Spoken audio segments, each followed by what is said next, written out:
Good evening to everyone. देखते देखते हम लोग 10 अध्याय तक पहुंच गए।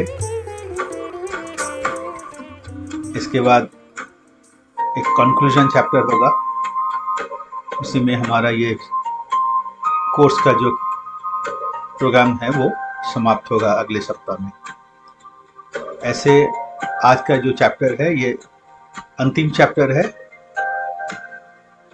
और इसके बाद एक कंक्लूडिंग चैप्टर होगा। वो चैप्टर नहीं है, कंक्लूजन है। उम्मीद है आप सब लोग अच्छे हैं और आज का कार्यक्रम हम लोग अब शुरू करते हैं।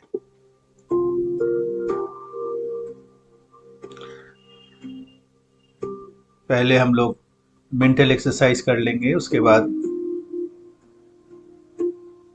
सत्यानुसरण ग्रंथ के कुछ पंक्तियों को पाठ करने के बाद हमारा मूल आज जो चर्चा का विषय है आध्यात्म विज्ञान और ईश्वर प्राप्ति का वास्तविकता।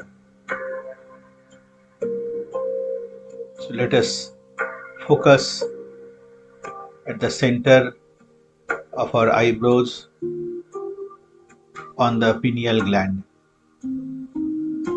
keeping our backbone straight. Let us take blessings of our parents and forefathers and all the great souls ever came in our earth to guide and save us.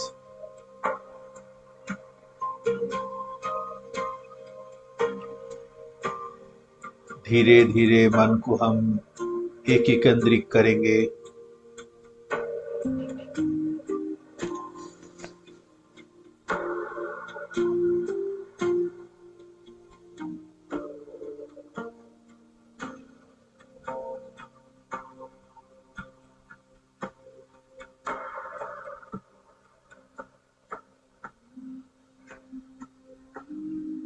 मन को शांत करेंगे।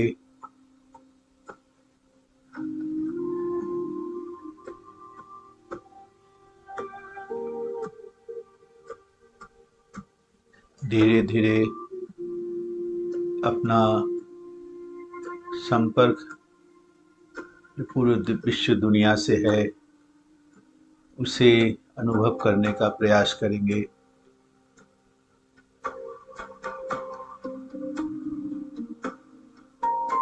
अपनी आंतरिक चेतना का विकास को हम प्रार्थना करेंगे।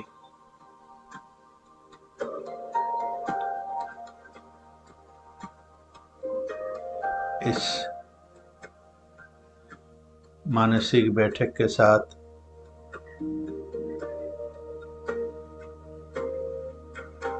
आप कुछ शब्द ध्वनि को एहसास कर सकते हैं।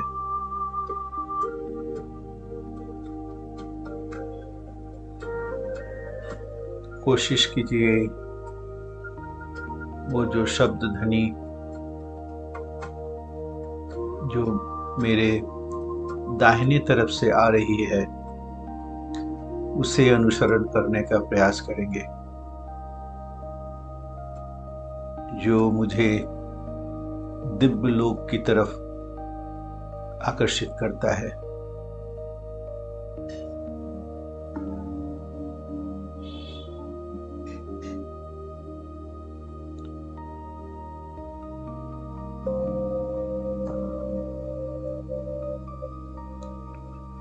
इस तरह से अगर हम रोज सुबह और शाम को अभ्यास करें तो इससे केवल अपने प्रवृत्तियों पर नियंत्रण नहीं होती है, साथ साथ अपने मन पर नियंत्रण होता है। प्राणायाम की प्रक्रिया स्वतः चलने लगती है और इस आत्मनियंत्रण से हमारा शारीरिक, मानसिक और आध्यात्मिक स्वास्थ्य भी बेहतर होता है।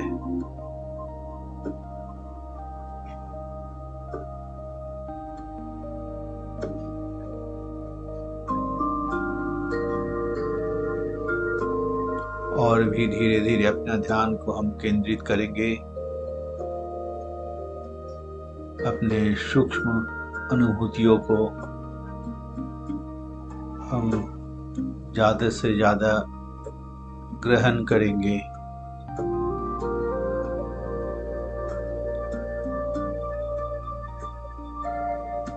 और अपनी आत्मिक शक्ति को हम और गहराई से पहचान कर पाएंगे।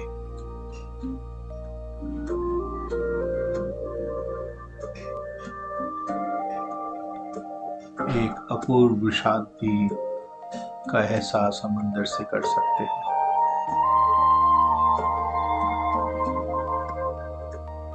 ये शांति का अनुभव बता देता है कि प्राणन प्रक्रिया, प्राणायाम की प्रक्रिया, एक केंद्रिकता का प्रक्रिया स्वतः चल रही है।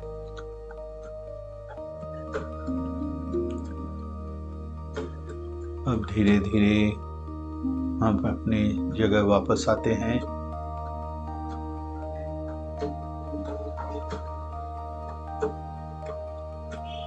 अपनी आंखों को उन्मुक्त करते हैं। एक गहरा श्वास लेते हैं।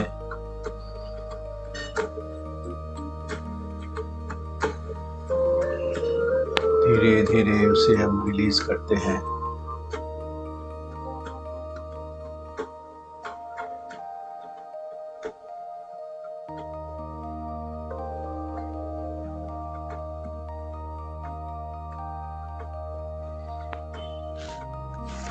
वंदे पुरुषोत्तम।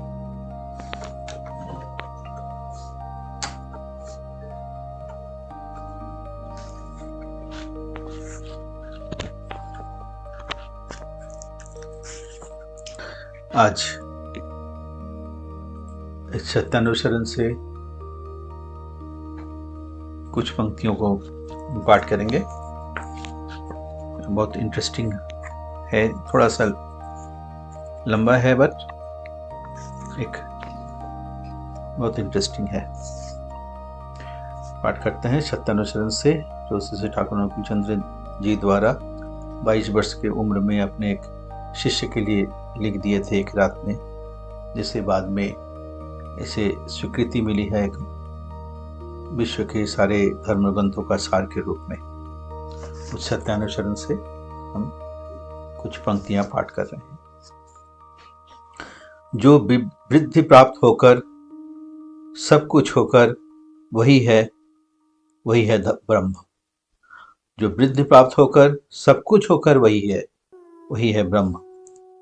जगत के समस्त ऐश्वर्य, ज्ञान, प्रेम एवं कर्म जिनके अंदर सहज उत्सारित है और जिनके प्रति आसक्ति से मनुष्य का विच्छिन्न जीवन एवं जगत के समस्त विरोधों का चरम समाधान लाभ होता है, वही है मनुष्य के भगवान। भगवान को जानने का अर्थ ही है समस्त को समझना या जानना।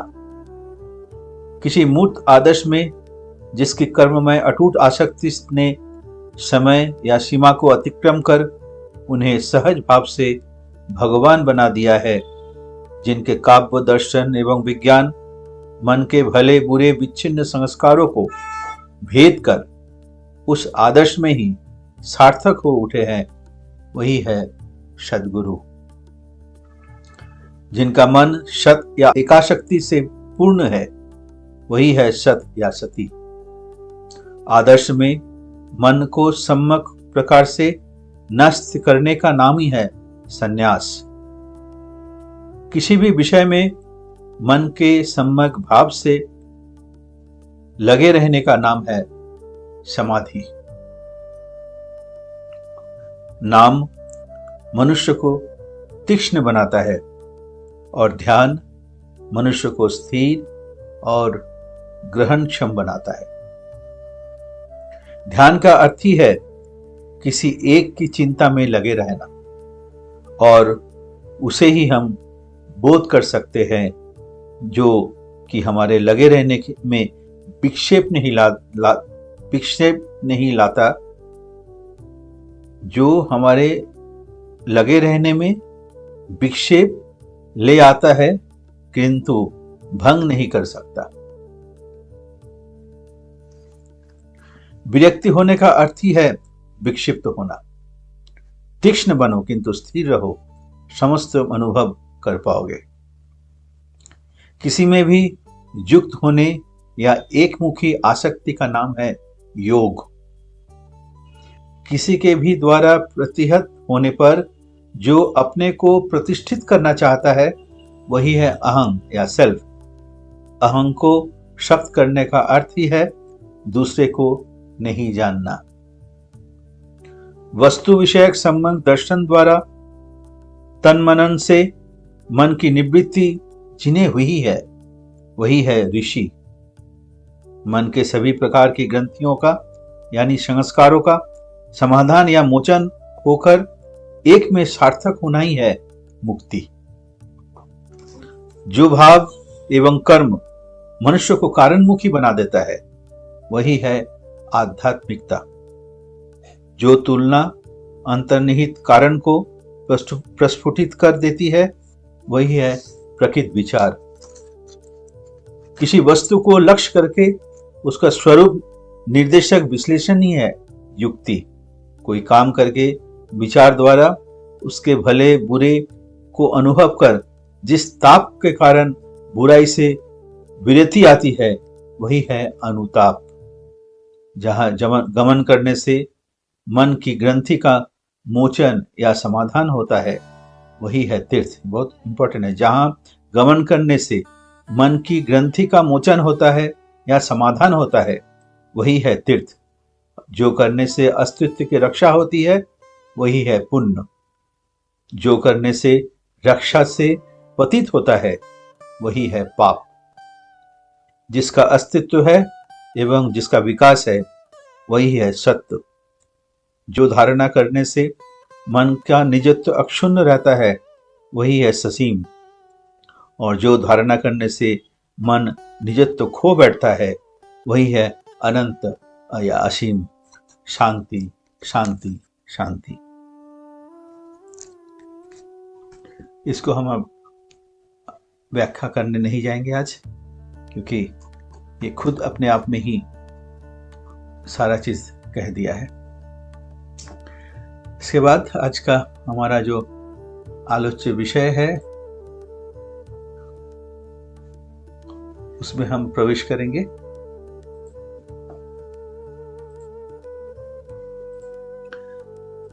तो आज आप देख सकते हैं spiritual science and God realisation. आज का हमारा चर्चा का विषय है आध्यात्मिक विज्ञान और ईश्वर प्राप्ति।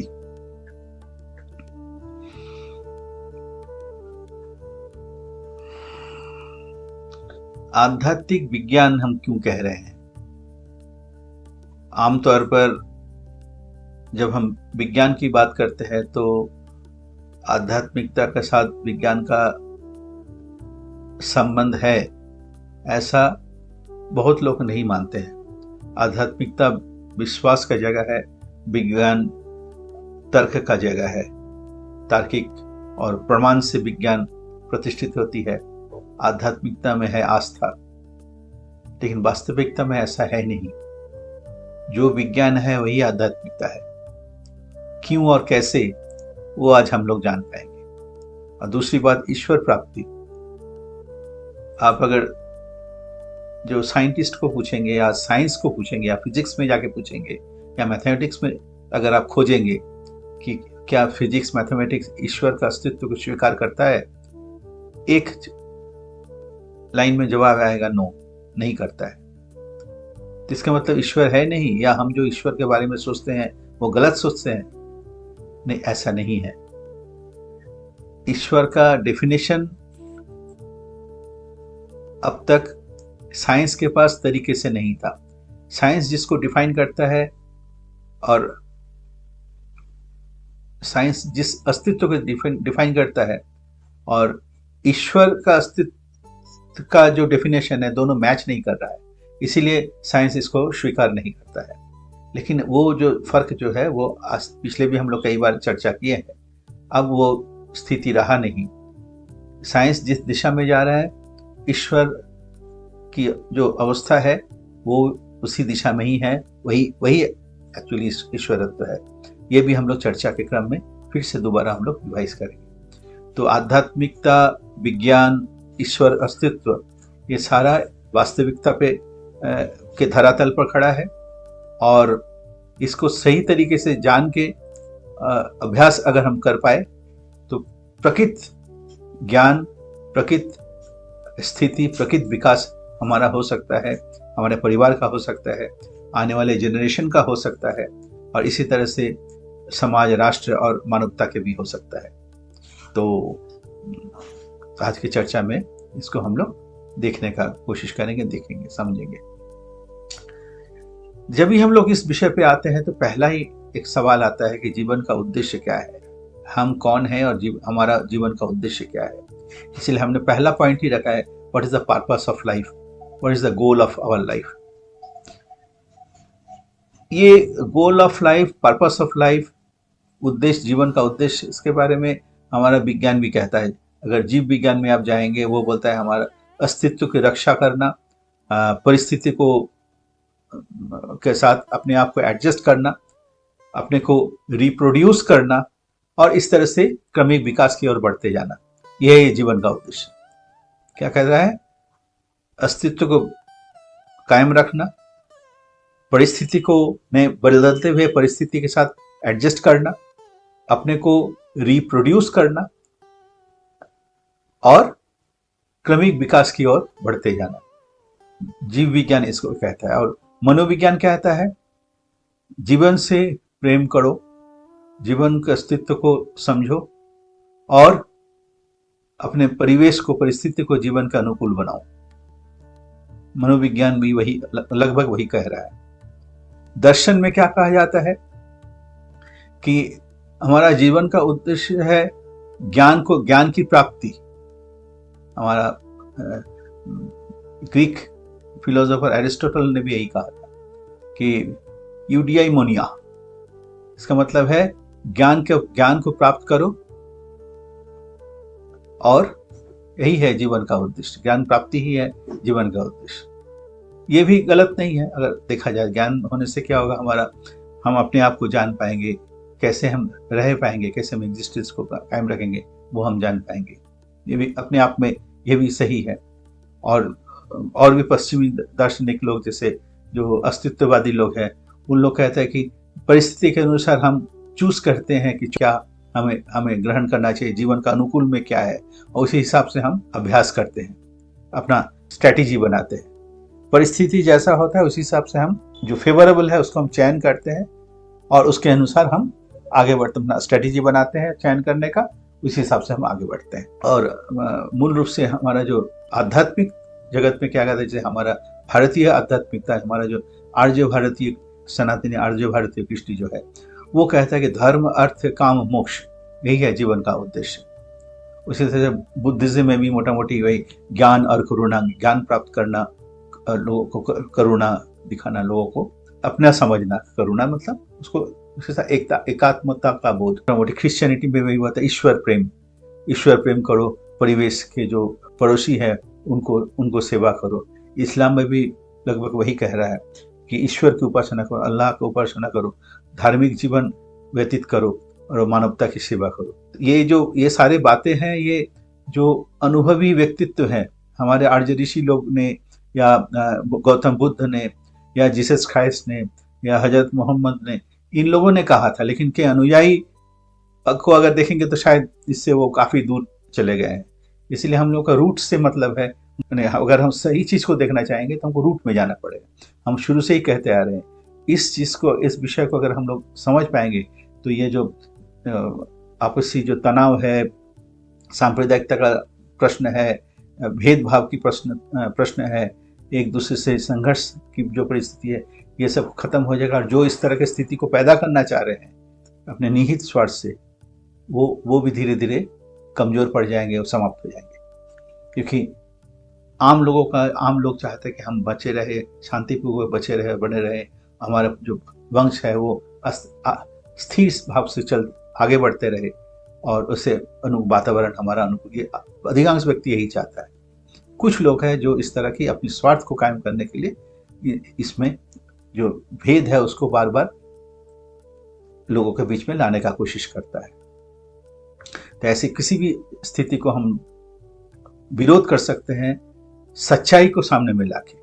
हाँ, परिस्थिति अगर होगा तो हमारे आत्मरक्षा के लिए जो करना है हम करेंगे, वो तो आपातकालीन परिस्थिति है। लेकिन लॉन्ग टर्म में इनमें जो प्रभेद नहीं है, दे आर ऑल सेम, इस चीज को बार बार सामने में लाना पड़ेगा। तो जो दुश्मन या जो हमारे अस्तित्व विरोधी जो शक्ति है वो अपने आप यहाँ से दूर हो जाएंगे।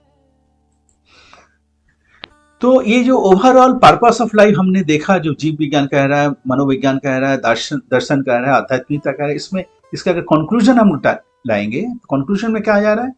हमारा जीवन का उद्देश्य है बचना और बढ़ना। हम बचे रहना चाहते हैं और हम बढ़ना चाहते हैं।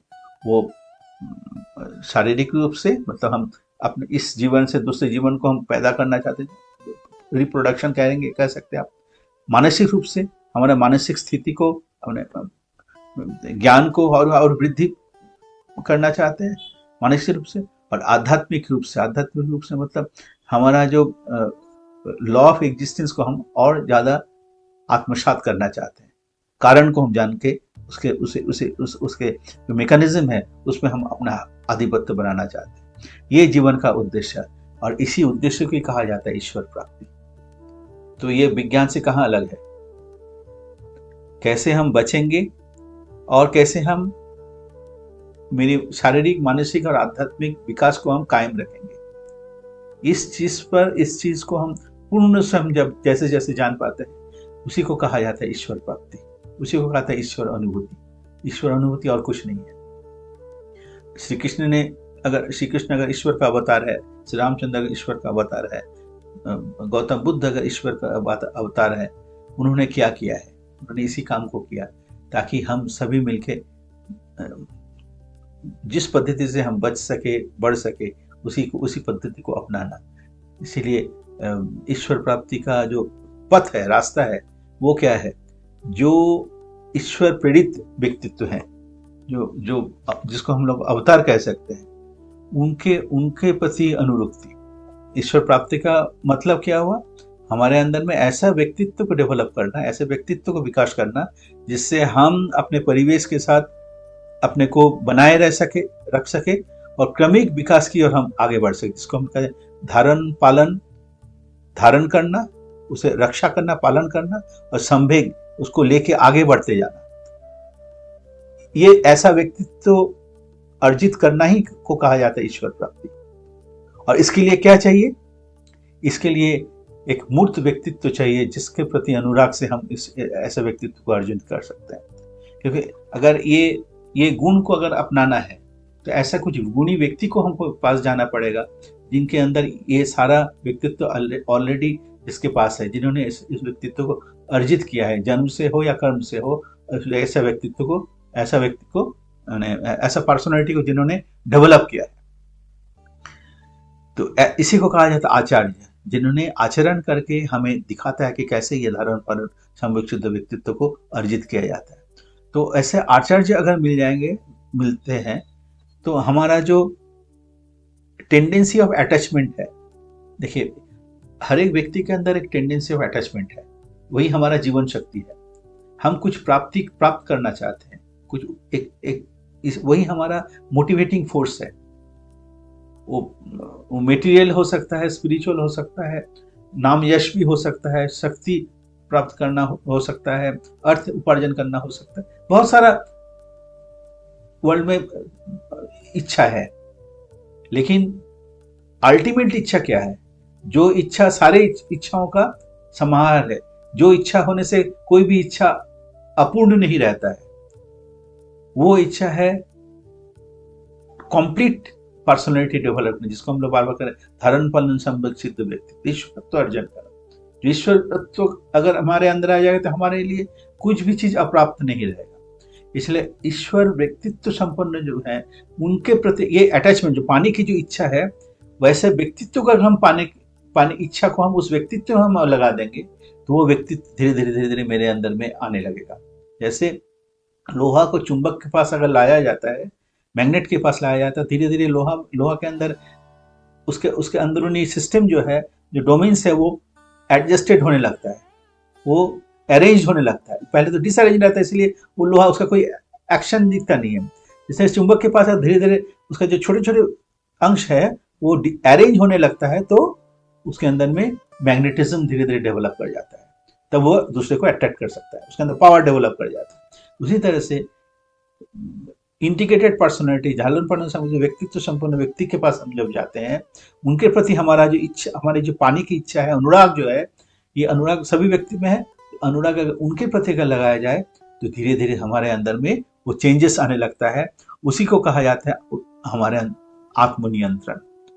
जैसे हम उसमें अटैच होंगे तो जैसे लोहा का अंदर में हुआ एडजस्टेड हो गया, हमारे अंदर में डिसअरेंज जो प्रवृत्ति है वो धीरे धीरे अरेंज होने लगेगा।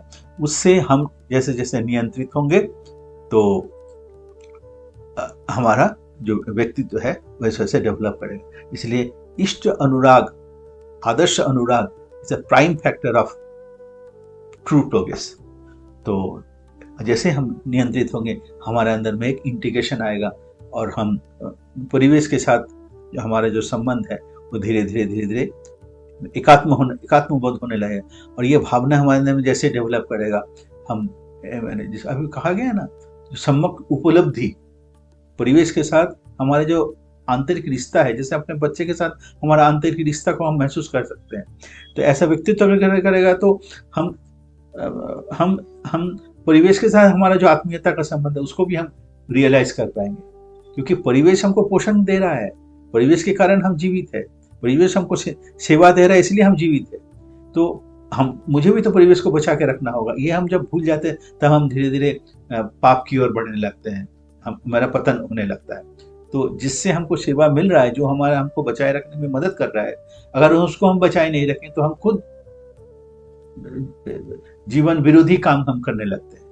तो वैसा भावना मेरे अंदर में पैदा होता है, तब हम परिवेश के साथ एक एकात्मता का हम अनुभव करते हैं। इसी को कहा जाता है समाधि। समाधि और कुछ नहीं कि हम सारा चीज दुनिया भूल गए, समाधिस्थ हो गए, कोई संबंध नहीं, ऐसा नहीं है। सम्यक उपलब्धि, ट्रू रियलाइजेशन जब होता है तभी जाके वहां से होता है केवल भाव, हम और तुम एक हैं, और यहाँ से आता है चेतना, और इसी चेतना को चरम उपलब्धि को कहा जाता है ईश्वर प्राप्ति। यही है पाथ। तो the prime factor is to accept an ideal in our life. Spiritual life का, आध्यात्मिकता का या आध्यात्मिक विज्ञान का जो मूल की फैक्टर है वो है attachment to the ideal. Accept the ideal, आदर्श को ग्रहण करना, जिसको हमारा बोलचाल की भाषा में हम लोग दीक्षा कहते हैं, ग्रहण करना, और उनके अनुसार जैसे जैसे वो बोले हैं उनके प्रति अनुराग संपन्न होकर उसको प्रैक्टिस करना। धीरे धीरे धीरे हमारे अंदर में वो क्वालिटी डेवलप कर जाएगा। Then that will lead us to realisation of goodness, realisation of God. तो ये गॉड रिलेशन एक्चुअली है क्या, क्यों हम इसको बार बार कह रहे हैं? गॉड रिलेशन हमारा जो ये टोटल एग्जिस्टेंस जो है, पूरा विश्व ब्रह्मांड का जो एग्जिस्टेंस है, उसके साथ हमारा जो इंटर रिलेशनशिप है, इसको रिवील करता। क्यों हम ऐसा कह रहे हैं? क्योंकि जैसे शास्त्र में कहा गया है कि जो है ब्रह्मांड में वही है भांड में। ब्रह्मांड मतलब तो होल यूनिवर्स जो मैकेनिज्म से बना हुआ है, वही मैकेनिज्म से ये भांड बना हुआ है। फिलोसफी में कहता है God has made man after his own image. ईश्वर ने मनुष्य को अपने अनुसार ही बनाया है, अपने वो खुद जैसा है वैसे ईश्वर ने इंसान को बनाया है। तो इसका मतलब है कि ये जो शरीर यंत्र है, इस शरीर यंत्र में उसे अनुभव करने की सारी व्यवस्था बनी हुई है। तो इस शरीर यंत्र को अगर हम तरीके से इस्तेमाल कर पाएंगे तो मेरे अस्तित्व के लिए जो जो चीज जरूरत है, मुझे अच्छे रहने के लिए जो जो चीज जरूरत है, वो सारी चीजों पर हम आधिपत्य पा सकते हैं। हमारे अंदर कष्ट क्यों होता है, दुख क्यों होता है? जब हम उस नियंत्रण शक्ति हमारे अंदर में डेवलप नहीं करता है, परिस्थिति को हम अपने जीवन के अनुकूल नहीं कर पाते, तब जाके हम विपत्ति, आपत्ति, क्लेश, दुख, दर्द उपस्थित होती है। और ऐसा नहीं कि महापुरुष के साथ भी दुख दर्द होती है, लेकिन वो उस दुख दर्द को उबरने का रास्ता उनके सामने में है। श्री कृष्ण को भी युद्ध करना पड़ा, रामचंद्र को भी युद्ध करना पड़ा, कहीं पर हत्या भी करना पड़ा धर्म की रक्षा के लिए। तो वो परिस्थिति को नियंत्रण पूरा करने की क्षमता उनके अंदर में है। ये क्षमता हमारे अंदर में जो डेवलप नहीं करता, तब जाके हम उस चंगुल में फंस जाते हैं, उस दलदल में हम फंस जाते हैं। तो उससे नियंत्रण करके उससे उबरने की जो क्षमता है, उसे प्राप्त करने की जो मैकेनिज्म है, वो शरीर में दिया। अगर ईश्वर है तो ईश्वर ने अपने संतान को भी उस हिसाब से बनाया है, लेकिन हम इसको इस्तेमाल तरीके से नहीं कर पाते हैं, तभी जाके हम उस कष्ट को या स्थिति को हम पैदा करते हैं। तो ये जो सृष्टि हुआ, सृष्टि के अंदर में ये आया कैसे? सृष्टि कहा जाता है ना, शास्त्र में कहा जाता है कि सृष्टि का 3 हिस्सा है, ब्रह्मा, विष्णु, महेश कहा गया है। ये सब प्रतीक के रूप में कहा गया है। हम उसको भगवान बोलिए, जो भी बोलिए, उसमें कोई दिक्कत नहीं है। एक्चुअली ये इट्स अ सिंबॉलिक। हम चूंकि अध्यात्म विज्ञान हमने कहा, तो विज्ञान जो कह रहा है वही इसी में कह रहा है कि ये जो तुलना है या इसका जो रिलेशन है वो हम सामने में रखने का कोशिश करेंगे। विज्ञान कहता है कि शुरू में एक बहुत बड़ा विस्फोट हुआ, और विस्फोट के बाद एक साउंड आया, और उसके बाद ये जो विश्व ब्रह्मांड का जो एक्सपेंशन जो है वो शुरू हुआ। तो ये जो एक्सपेंशन होता है, उसके अंदर का मैकेनिज्म क्या है? उसमें है एक मैग्नेट की तरह वो काम करता है। अट्रैक्शन, आकर्षण, फिर स्थिति, फिर विकर्षण, फिर स्थिति, फिर आकर्षण, स्थिति, फिर विकर्षण, स्थिति। ये जो आकर्षण, इसको हम कह सकते हैं ब्रह्मा, जो सृष्टि का कारण, ब्रह्मा को कहते हैं ना सृष्टि का कारण। सृष्टि के पहले आकर्षण हुआ, उसके बाद स्थिति हुआ, जिसको हम कह सकते हैं विष्णु। ब्रह्मा का डेफिनेशन क्या है? जो जिस सब चीज में वृद्धि प्राप्त होकर भी देदीप्यमान है, उसी को कहा जाए ब्रह्मा। तो ये जो कॉमन फैक्टर है, जो विकसित होकर सारे चीजों में अवस्थान कर रहा है, जो कॉमन फैक्टर है वही है ब्रह्म, जो सारे चीजों में है। जैसे आप उदाहरण के तौर पर मिठाई के दुकान में आप गए, छेना का बहुत तरह तरह का मिठाई बनी हुई है, तो उसमें कॉमन फैक्टर क्या है? छेना का अलग अलग प्रक्रिया से बना हुआ है। तो वो कॉमन फैक्टर जो हो गया, वो उसको आप ब्रह्म कह सकते हैं। जब वो अलग अलग तरीके से एग्जिस्ट कर रहा है, वो हो गया विष्णु, ब्रह्मा, विष्णु। और महेश कहने का मतलब वो जब वो समाप्त हो जाता है, सृष्टि शुरू हुई, स्थिति हुई, लय हो गया। तो ये सृष्टि, स्थिति, लय, ये प्रक्रिया हमेशा चल रहा है। इसको हम लोग फिजिक्स की भाषा में कहते हैं expansion, stagnation, contraction. Expansion, stagnation, contraction. Brahma, Vishnu, Mahesh. शुरू हुआ, स्थिति हुआ, लय हो गया। तो हमारा जो पूरे यूनिवर्स का जो चक्र है वो ऐसा ही है। ये जो सितारा चारों तरफ बन रहा है, फिर कुछ देर तक रह रहा है, फिर समाप्त हो जा रहा है, फिर नया पैदा हो रहा है। तो यही प्रक्रिया जो चल, इसी को शास्त्र में कहा गया ब्रह्मा, विष्णु, महेश। वो एक सिंबॉलिक ईश्वर, भगवान के नाम पे या भगवान के एक चित्र बना के या उसका एक कॉन्सेप्ट दिया, एक्चुअली है ये। तो इसलिए शास्त्र में जो कहा गया है उसको चूंकि साइंटिफिक एक्सप्लेनेशन नहीं है, इसीलिए उसको हम लोग धिक्कार देते हैं। उसको कभी कभी हम लोग जो विज्ञान को जो पढ़ लेते हैं वो कहता है कि ये सब बेकार चीज है, लेकिन ऐसा है नहीं। उन्होंने भी सही इसी चीज को ही कहा है जो विज्ञान आज कह रहा है। हजारों साल पहले उन्होंने कह दिया। भाषा उनका अलग था, लेकिन चीज जो वस्तु स्थिति है वो एक ही था। जैसे कहा जाता है विष्णु के नाभिपद्म से सृष्टि हुई, ब्रह्मा ने सृष्टि किया। आप देखिएगा कि मैग्नेट, जब उसके अंदर जो मैग्नेटिक फ्लो जो है, मैग्नेटिक मैग्नेटिज्म जो है उसका जो डायरेक्शन है वो देखिएगा दोनों तरफ से ऐसा होके बीच से वो निकलता है, दोनों तरफ से होके फिर वो बीच में वापस आता है। तो दो ऑपोजिट पोल के बीच से वो निकल के आता है, उसी से सृष्टि होती है। इसी को कहा गया नाभिपद्म शरीर के बीच में रहता है, वहां से पैदा हुआ। तो एक एक अलग सिंबॉलिक रूप से वो दिखाया गया। अगर इसको विज्ञान की भाषा में कहेंगे तो बात यही है, दो ऑपोजिट पोल के अट्रैक्शन रिपल्शन में बीच से वो निकल के आता है, कर्ण जो निकल के आती है। सृष्टि का कारण वही है, इसलिए ब्रह्म कहा जाता है कि विष्णु के नाभिपद्म से सृष्टि हुई और ब्रह्मा ने उसे सृष्टि किया। तो ये सब सिंबॉलिक है। तो ये इस तरह से इस सृष्टि को अगर अनुभव करना है तो हम लोग वही बोलते हैं ना, साकार निराकार। तो ये साकार रूप में जब आता है तब हम उसको रियलाइज कर पाते हैं, एक मनुष्य के रूप में रियलाइज कर पाते हैं। क्या साकार निराकार एक्चुअली है क्या? जैसे ये एनर्जी पैदा हुआ, आप एक उदाहरण के तौर पर ले कि जैसे बर्फ है, उसको आप साकार कहेंगे, लेकिन बर्फ जब पानी हो गया तभी भी आप कुछ हद तक साकार कह सकते हैं। लेकिन वो जो वेपर हो गया, वाष्प हो गया, तब उसको क्या निराकार कहेंगे? तो निराकार साकार एक ही है, लेकिन वाष्प को तो हम देख नहीं पाते, लेकिन वो तो है। वो जब आइस बन के आ जाए, बर्फ बन के हमारे सामने आ गया, जब हम उसको छू सकते हैं, देख सकते हैं, स्पर्श कर सकते हैं, अनुभव कर सकते हैं, तब हो गया साकार। तो ये जो पूरा सिस्टम, जो ये जो मैकेनिज्म, ये जब धारण पालन संरक्षित व्यक्तित्व संपन्न जब किसी अवतार का आगमन होता है जिनको ये सारी चीज की जानकारी है, तब ईश्वर का साकार रूप हमारे सामने में आता है। तो आप और निराकार रूप, जब ऐसा कोई व्यक्ति तो है नहीं, लेकिन स्थिति तो है, परिस्थिति तो है। लेकिन आम आदमी के लिए, हम लोगों जैसा आम आदमी के लिए निराकार साधना करना, निराकार उपासना करना थोड़ा सा मुश्किल होता है। क्यों? क्योंकि हमको उनके बारे में जानकारी नहीं है, मुझे करना क्या है मुझे कोई बताने वाला नहीं है। हम किसके प्रति अपनी भक्ति अनुराग को रखेंगे इंसान के रूप में? इसीलिए क्या होगा, जब इतने सारी जो देवी देवता का सृष्टि हुई, देवी देवता सृष्टि होने के पीछे कारण यही है कि जब ऐसे व्यक्तित्व रहे नहीं तो उनको याद करने के लिए हम उन लोगों ने मूर्ति वगैरह बनाना शुरू किया, ताकि कम से कम एक इंसान के रूप में हम उसको समझ पाए। कुछ भी नहीं रहेगा तो हम किसको हम अनुभव करेंगे, किनसे हम प्रेरणा लेंगे?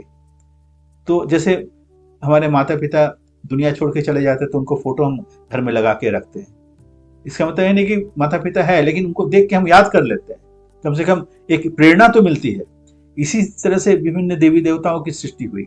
वैसे ऐसे व्यक्तित्व जब चले गए तो उनको याद करने के, उनका गुण के रूप में उसे हम पूजा करते हैं, उपासना करते हैं, प्रार्थना करते हैं, पूजा करते हैं। तो एक्चुअल साकार रूप अगर मनुष्य रूप हमको मिल जाए, that is the best way to realise God. जीवन का जो उद्देश्य है ईश्वर प्राप्ति, मतलब सारी चीजों पर आधिपत्य पाना, वो मेटेरियल लाइफ हो, स्पिरिचुअल लाइफ हो, तो वो सार्थक होता है जब हम वैसा व्यक्तित्व को पाते हैं जिनके पास सारी जानकारी हो एवं उनके प्रति हम अनुराग रहेगा, प्रॉपर अनुराग रहेगा, जैसे जैसे वो कहे हैं वैसा हम पालन करेंगे, तो हम उसको अपने आप में वो क्वालिटी को हम डेवलप कर सकते हैं। यहीं पर आ जाता है कि जो मेटेरियल लाइफ, आध्यात्मिक जीवन और भौतिक जीवन का संबंध, जो साकार निराकार के है या एनर्जी और मैटर के है, बात तो वही होगा ना। जैसे आज क्वांटम फिजिक्स में क्या कहा जा रहा है, क्वांटम फिजिक्स में कहा जा रहा है, फिजिक्स का जो आधुनिकतम विकास है उसमें बहुत रिसर्च चल रहा है अभी मोटा मोटी जो वो कह रहा है कि अल्टीमेट है एनर्जी। आप कुछ भी दुनिया भर में जो भी कुछ है, सूरज, चंद्र, दुनिया, पृथ्वी, पत्थर, ईंट, हम, आप, सबके पीछे है एनर्जी। और एनर्जी वो electron, proton, photon, plasmic state, energy plasmic state में तक वो चाह रहे, सूक्ष्म से सूक्ष्मतम स्थिति में है। और वो किस फॉर्म में है?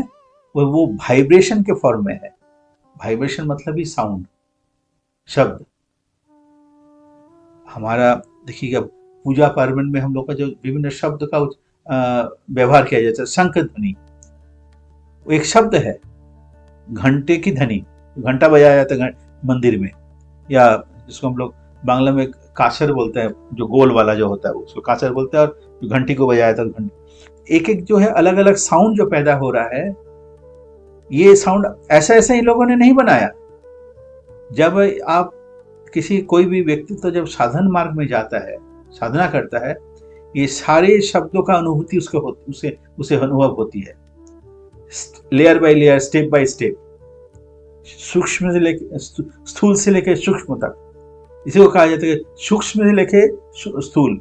सूक्ष्म पहले हो गया स्थूल, उसके बाद सूक्ष्म, उसके बाद कारण। 3 स्टेज बनाया था, पहले स्थूल, फिर सूक्ष्म, फिर कारण। स्थूल क्या हुआ? हमारा जो शरीर हो गया स्थूल। सूक्ष्म क्या हो गया? कि भाव हम ले रहे हैं, अनुभव कर रहे हैं, रिस्पॉन्ड कर रहे हैं। और कारण हो गया रूट तक जाना, कैसे ये हो रहा है, कहां से हो रहा है, कारणमुखी चलन। और इसी को यहीं से आ जाता है आध्यात्मिकता। तो हम जो कहना चाह रहे थे, तो ये जो एटॉमिक फिजिक्स बोलिए या कॉस्मिक फिजिक्स बोलिए, वहां पर भी इस बात को कहा जा रहा है कि अल्टीमेट इज एनर्जी। तो एनर्जी वाइब्रेट जो कर रहा है वही इसका एक्चुअल एग्जिस्टेंस। अभी तक वो यहां तक पहुंच पाया है, उसके आगे भी हो सकता है और कुछ हो। तो हम भी तो इस वाइब्रेशन का ही बात कर रहे हैं। इसीलिए देखिएगा, साधना में मंत्र का बात बार बार कहा गया है। ये जो विभिन्न पूजा पार्वण में जो शब्द का इस्तेमाल करते, शब्द यंत्र का इस्तेमाल किया जाता है, इसलिए ताकि लोगों में वो अनुभूति पैदा हो। और हम जब साधना करते हैं तो ऐसा ऐसा अनुभूति को हम अनुभव कर सकते हैं। क्यों अनुभव करते हैं? क्योंकि हमने कहा ना, God has made us after his own image. हम अपने जैसा ही हमें उन्होंने बनाया है। तो हमारे सृष्टि के स्तर में, लेयर में जो जो है, हम भी अपनी शरीर यंत्र को इस्तेमाल करें, उन सारे लेयर को हम step by step cross over कर सकते हैं। जैसे जैसे हमारी अनुभूति की और भी सूक्ष्म अनुभूति की ओर हम बढ़ने लगते हैं, और सूक्ष्म सूक्ष्म शब्द का हम अनुभव कर सकते हैं, रियलाइज करते हैं। हमने कभी कभी हम लोग करते हैं ना कि बैठने के समय try to follow the sound that you are getting from your right corner. अब जैसे शांत हो गए ना, बहुत सारी शब्द को अनुभूति हुई। इसे कहते हैं अनाहत नाद। शब्द जो है 2-3 तरह का होता है। एक है आपका, मेरा नाम श्री कुमार मुखर्जी हो गया, डायरेक्ट आप कह रहे तो मेरे नाम से हम आपको पहचान रहे। और एक हो गया भावात्मक नाम।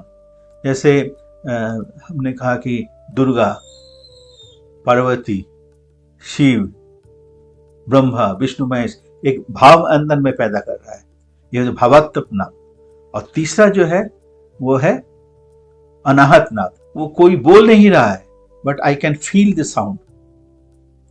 वो फीलिंग का जब हम शुरू करते हैं, करते करते करते करते, जैसे विभिन्न देवी देवताओं का पूजा में मुझे तो उतनी ज्यादा जानकारी नहीं है, जो पूजा वगैरह करते हैं उनको पता होगा। जैसे ह्रीं क्लीं रॉन्ग, इस तरह का ओम, इस तरह का साउंड एक एक पूजा में बोला जाता है। वो पूजा एक एक देवता के लिए वो निवेदित है। मतलब क्या, जो साधना लोग करते थे, जो किए हुए हैं, वो करते करते करते करते मान लीजिए किसी ने क्लिंग तक उन्होंने पहुंच पाया, उसके आगे वो लय प्राप्त हो गया, उसके आगे वो उनको दिखा नहीं, तो क्लिंग तक ही वो उस लेयर तक पहुंच पाए। तो उन्होंने कहा कि नहीं, यही अल्टीमेट है, और इस नाम को जप करो। और उस जगह पहुंचते पहुंचते उन्होंने जो भी गुण का अनुभव किया है या आयत्त किया है, उन गुण का एक प्रतीक के रूप में एक देवी देवता को बना के इस देवता को कल्पना करके, इन गुण को कल्पना करके आप इस नाम को या इस शब्द को तुम इस मंत्र को उच्चारण करो। एकदम ठीक है। तो क्या होगा कि हम वो गुण तक हम पहुंच पाएंगे। ये उनके लिए है नहीं, सभी के लिए है। कोई भी उसको करेंगे तो उस जगह तक वो पहुंच पाएंगे।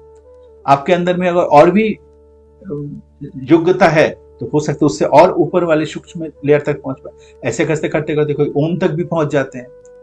तो ओम का अनुभव अगर जिसको होती है, उस अनुभव के दौरान उनके अंदर में जो गुण पैदा होती है, तो उन गुण को कोई अगर जो जिसने अनुभव किया, उन गुण को एक देवता के रूप में जाके ये देवता को अनुभव करो, पूजा करो। इस देवता ये गुण के ये गुण इनमें है, और उसमें ये मंत्र को तुम जाप करो, पूजा करो या मंत्र को उच्चारण करो। तो हम उस गुण को अनुभव करके, उस व्यक्तित्व को अनुभव करके, गुण को अनुभव करके हम उस मंत्र को साधना करेंगे, मेरे अंदर भी वो गुण आ जाएंगे। लेकिन हम तो और भी पाना चाहते हैं, तो इसमें इसी रास्ते में चलते चलते ओम का जो स्थान है वो मोटा मोटी एक मिडिल जगह पे है, और दुगुना तक हम लोग जाने का जो है वो रिवील हो चुका है। वो हम ओपन प्लेटफॉर्म है, उसको हम नहीं कह सकते हैं, लेकिन उस जगह उस शब्द को अगर हम जानकारी हमको प्राप्त हो जाए और हम जानकारी इसको ले, और उस शब्द का जो मूर्त स्वरूप है उनके प्रति हम अनुरक्त होकर, अनुराग जिसको हम कह रहे हैं, उस व्यक्ति, इसलिए कहा जाए नाम और नामी अभेद। नाम और नाम मतलब क्या है, हो गया ये शब्द उच्चारण, ये जो वाइब्रेशन जो है, उस वाइब्रेशन को हम जानकारी ले लेंगे एक विशिष्ट प्रक्रिया से, और उस वाइब्रेशन का जो मूर्त स्वरूप है इसको कहा जाता है नामी। मतलब वो वाइब्रेशन का manifested form of human being, उनको हम जब ये दोनों जब हम मुझे मिल जाएंगे, तब हम उस चरम अनुभूति का जो जो की है, जो चाबी है, वो मुझे मिल जाएगा। उसी को कहा जाता है परम पुरुष। और ये अनुभूति जो होती है विभिन्न स्टेज बाय स्टेज, धीरे धीरे, जिसको हमारा शास्त्र में कहा गया है आपका 7 लेयर्स, 7 चक्र भेद, कहता ना, इन एक एक चक्र को भेद करते हुए लेयर बाय लेयर जाके अल्टीमेटली हमको दयाल देश जिसको कहा जाता है, अल्टीमेट फाइनर लेयर दयाल देश, दयाल धाम उसको कहा जाता है। तो ये दयाल धाम तक पहुंचने का अगर कोई पहुंच जाएगा, मतलब अल्टीमेट रियलाइजेशन जिसका हो जाएगा, तो और कुछ भी अप्राप्ति उसके साथ नहीं होती है। तो स्टेप बाय स्टेप इस तरह से हम वहां तक हम जा सकते हैं। शास्त्र में कहा गया है मूलाधार, स्वाधिष्ठान, मणिपुर, अनाहत, विशुद्ध, आज्ञा चक्र से।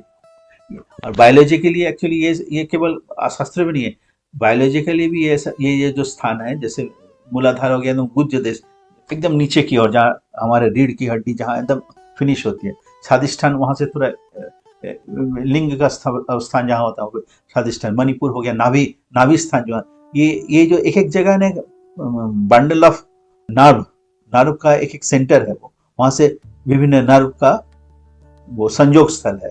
अनाहत का जो हृदय, हार्ट के पास, माने ये हार्ट मतलब हार्ट में नहीं है, वो एक्चुअली है मेडुला ऑब्लोंगेटा, मतलब हमारा जो बैकबोन है, जो रीढ़ है, वहां पे वो सब एक एक सेंटर बना हुआ है। उसके आगे विशुद्ध मतलब कंठ के पास, रीढ़ में एक्चुअली है, मतलब इसके ठीक पीछे में सारे मेरुदंड में है। मेरुदंड जो है हमारा मस्तिष्क का ही एक्सटेंशन है।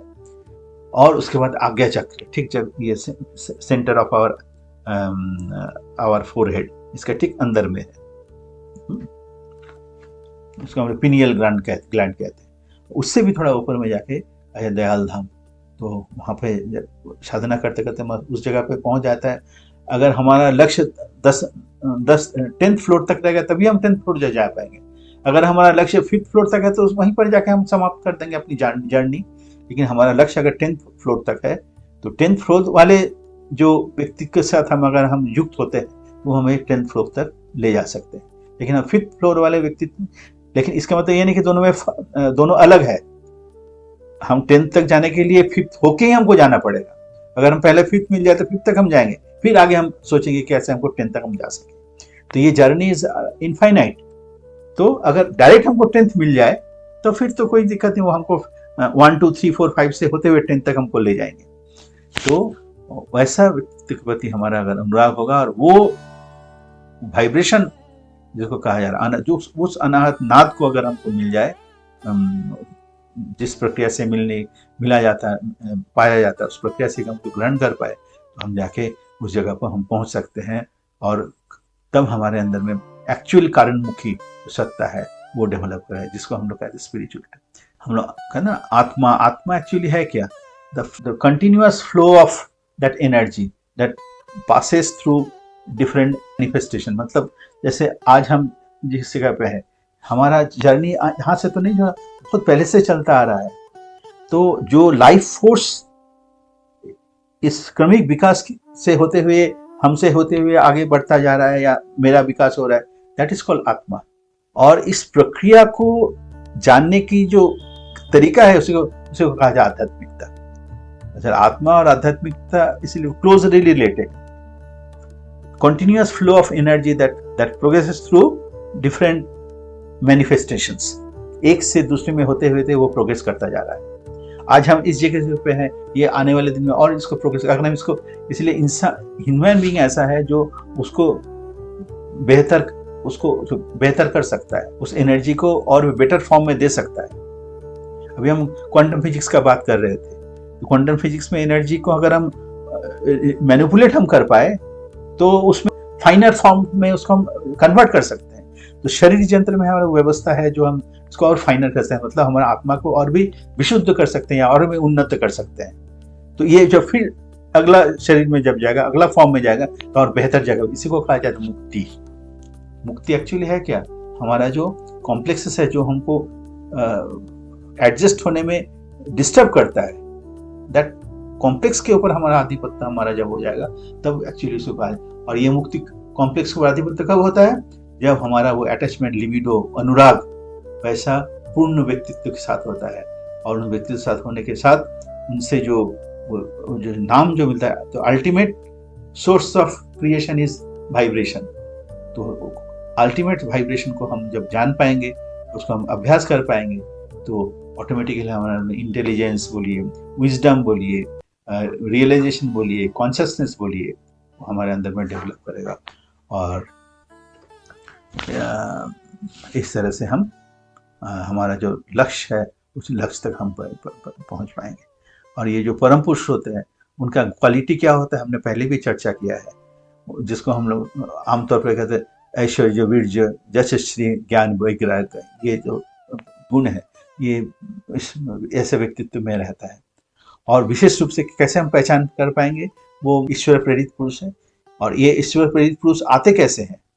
जब हमारा स्थिति बहुत बिगड़ने लगता है, परिस्थिति बिगड़ने लगता है, इस इकोसिस्टम डिस्टर्ब होने लगता है। जैसे देखिए ना, शरीर जब व्याधिग्रस्त होता है, शरीर जब डिस्टर्ब होने लगता है, हमारे अंदर में ऐसा एक इम्यूनिटी फोर्स क्रिएट होता है जो शरीर को स्वस्थ करने में मदद करता है। उसी तरह से सृष्टि में भी जब डिस्टर्बेंस पैदा होता है, तो सृष्टि खुद अपने आप को बचाने के लिए ऐसा सिचुएशन पैदा करता है कि जो इस सृष्टि के मैकेनिज्म को जाने और इसको बचाता है। ये है, ये कॉन्शियसनेस है, इसी को कहते हैं चेतना। इसलिए ईश्वर चेतनामय है, हम भी चेतनामय है। तो ईश्वर ने ऐसे व्यक्ति को भेजते हैं मतलब स्थिति ऐसा होता है हमारे अंदर में, ऐसा आवेग पैदा होता है कि हम इस स्थिति से हम उबर पाए।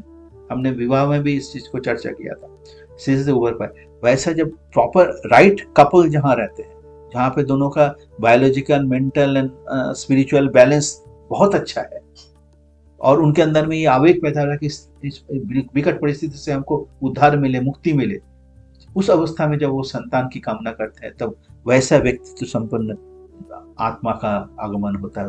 वही जाके फिर एक पुरुषोत्तम के रूप में दुनिया को उद्धार करने के लिए लोगों के बीच में फैल जाते हैं। वैसे व्यक्तित्व को जब हम ग्रहण करते हैं, तब हमारे अंदर में वो विजडम बोलिए या अपना चेतना बोलिए डेवलप करता है। हमारे अंदर में ईश्वरत्व का जागरण होता है, मैंने हमारे अंदर धारण पालन संरक्षित व्यक्तित्व का जागरण होता है। इसी को कहा जाता है पूर्ण ज्ञान, और उससे युक्त होने को ही कहा जाता है योग। योग और कुछ नहीं, हम लोग पाठ कर रहे थे ना, योग का मूल अर्थ है युक्त होना। और वैसे जब व्यक्ति से युक्त होता है और उसको हम जब ध्यान करते हैं, साधना करते हैं, तो प्राणायाम ऑटोमेटिकली होता है। हम मन स्थिर हो जाता है, शरीर स्थिर हो जाता है, प्रवृत्ति नियंत्रित होती है, अपने आप प्राणायाम होने लगता है। अनुराग के साथ करने से नाम स्वतः आता है प्राणायाम, ऐसा अनुभव चंद्र जी का वाणी है। अनुराग से करने से नाम मतलब वो वाइब्रेशन, स्वतः आता है प्राणायाम, अपने आप प्राणायाम। तो ऋषियों ने इस देखा कि हम लोग जब ध्यान करते तो प्राणायाम अपने आप हो रहा है, अपना सांस प्रश्वास में नियंत्रण हो रहा है। तो जो साधना नहीं कर पा रहे या अभी सक्षम नहीं है, तो उनको प्राणायाम बोले, तुम इस तरह से श्वास को नियंत्रण करो, तो ऑटोमेटिक तुम्हारे अंदर में, शरीर में, मन में तुम्हारा आत्म नियंत्रण आ जाएगा। लेकिन अगर वो नियंत्रण तरीके से नहीं हो, तो फिर उसका साथ प्रॉब्लम भी होता है, काउंटिंग वगैरह ठीक से नहीं हो, तो इसलिए बेस्ट है और इजीएस्ट वे है you be attached with the living idea, और उसके साथ जो नाम साधना है उसको अगर हम करेंगे तो शरीर यंत्र जो मैकेनिज्म है वो आपका सेंसिटिव होगा, रिसेप्टिव होगा, हमारे अंदर में अनुराग होने से हमारे वित्त में नियंत्रण होगा, वित्त में नियंत्रण होगा तो हम सेल्फ कंट्रोल हो जाएंगे, सेल्फ एडजस्टमेंट होगा तो हम कॉन्सेंट्रिक होगा तो हमारे परिवेश के साथ हमारा एक अफेक्शन जो है वो गहरा होगा तो परिवेश और हम एक दूसरे का सहयोग लेके हम आगे बढ़ पाएंगे, और इसी से हमारा जो पूर्ण अनुभूति के साथ समाधि, सम्यक उपलब्धि के साथ समाधि के साथ होते होते हम जाके उस सेल्फ रियलाइजेशन जो है, आत्म अनुभूति, आत्म साक्षात्कार, self realisation is God realisation. तो यही बात है, तो साइंस ऑफ स्पिरिचुअलिटी और गॉड रियलाइजेशन। और एग्जिस्टेंस ऑफ गॉड अगर सवाल करें कहाँ किस फॉर्म में है, एग्जिस्टेंस ऑफ गॉड है हमारे अंदर जो रहने की जो इच्छा जो है वही प्रमाणित करते कि गॉड है। गॉड एक तीसरा कोई शक्ति है और वो हमको नियंत्रण कर रहा है, ऐसा नहीं। हमारे अंदर में जो रहने की जो इच्छा है ये हर एक वस्तु में है, सृष्टि के हर एक कण में ये भावना पैदा, इसलिए कहते हैं कि कण कण में ईश्वर है, मतलब सबके अंदर में रहने की इच्छा है, और इच्छा को पूरा करने के लिए वो परिवेश से अपना रिलेशन बनाना चाहता है, उसके ऊपर आधिपत्य पाना चाहता है। तो God exist in terms of existence of God है हमारे अंदर जो रहने की जो इच्छा जो है वही प्रमाणित करते कि गॉड है। गॉड एक तीसरा कोई शक्ति है और वो हमको नियंत्रण कर रहा है, ऐसा नहीं। हमारे अंदर में जो रहने की जो इच्छा है ये हर एक वस्तु में है, सृष्टि के हर एक कण में ये भावना पैदा, इसलिए कहते हैं कि कण कण में ईश्वर है, मतलब सबके अंदर में रहने की इच्छा है, और इच्छा को पूरा करने के लिए वो परिवेश के ऊपर परिवेश से अपना रिलेशन बनाना चाहता है, उसके ऊपर आधिपत्य पाना चाहता है। तो God exist in terms of existential अर्ज, इसीलिए तो ये क्रमिक विकास चलता जा रहा है, और जिस एग्जिस्टेंशियल अर्ज जिस विधि के अनुसार चलता है उस विधि को भी इसलिए ईश्वर कहा जाता है। तो इसलिए विधि को अगर जान के, उस विधान को जान के, विधाता पुरुष के पास विधान को जान के अगर विधि का हम अनुपालन करें तो हम खुद अपने अंदर में ईश्वरत्व का जागरण होगा। आज का चर्चा यही हम समाप्त करते हैं। ये 10वां चैप्टर था, अंतिम चैप्टर था, और इसके बाद अगला सप्ताह में हम इसका ओवरऑल हमने क्या पाया एक कंक्लूजन चैप्टर में करके ये जो हमारा जो जर्नी है वो जाके समाप्त होगा। Thank you very much. और हम जो इसको धीरे धीरे हम लोग उसमें डाल रहे हैं वीडियो को, आप अगर उन वीडियोस को आज जिस विधि के अनुसार चलता है उस विधि को भी इसलिए ईश्वर कहा जाता है। तो इसलिए विधि को अगर जान के, उस विधान को जान के, विधाता पुरुष के पास विधान को जान के अगर विधि का हम अनुपालन करें तो हम खुद अपने अंदर में ईश्वरत्व का जागरण होगा। आज का चर्चा यही हम समाप्त करते हैं। ये 10वां चैप्टर था, अंतिम चैप्टर था, और इसके बाद अगला सप्ताह में हम इसका ओवरऑल हमने क्या पाया एक कंक्लूजन चैप्टर में करके ये जो हमारा जो जर्नी है वो जाके समाप्त होगा। Thank you very much. और हम जो इसको धीरे धीरे हम लोग उसमें डाल रहे हैं वीडियो को, आप अगर उन वीडियोस को थोड़ा सा देखिए और उसमें कुछ अपना कमेंट्स वगैरह दे तो हम एक्सपेक्ट करेंगे कि आप उसमें कमेंट्स दे।